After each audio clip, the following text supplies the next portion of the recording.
মিলে যাবে সেখানে পাবে। এখানে আপনি ভৌগোলিকভাবে ওর ব্যাখ্যা নিতে পারেন, আধ্যাত্মিকভাবেও নিতে পারেন। দুই সমুদ্র বলতে হয়তো বা ভৌগোলিকভাবে বোঝানো হতে পারে অথবা আধ্যাত্মিকত্বও বোঝানো হতে পারে, যে বস্তুবাদী জ্ঞান এবং মারেফতের জ্ঞান যেখানে মিলে যাবে সেখানে। আল্লাহু আ'লাম, আল্লাহ ভালো জানেন। তো নবী মুসা আলাইহিস সালাম তার একজন সঙ্গীকে নিলেন, সেই সঙ্গী একজন যুবক। তরুণরা ভালো করে শোনেন, তরুণদের ত্যাগেই ইসলাম দাঁড়িয়ে আছে আলহামদুলিল্লাহ।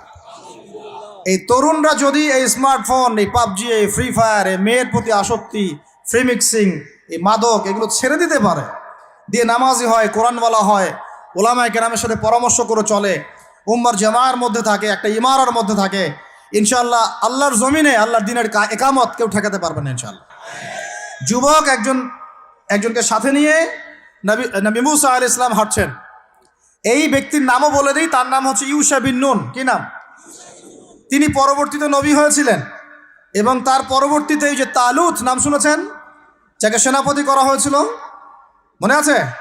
ভুলে গেছেন, আপনারা পড়েন নাই মনে হয়, সূরা বাকারার শেষের দিকে আছে। ওই তালুতের নেতৃত্বেই তো বাইতুল মুকাদ্দাস জয় হলো, বনু ইসরাইল সেখানে ঢুকলো এবং তখন সূর্য ডুবে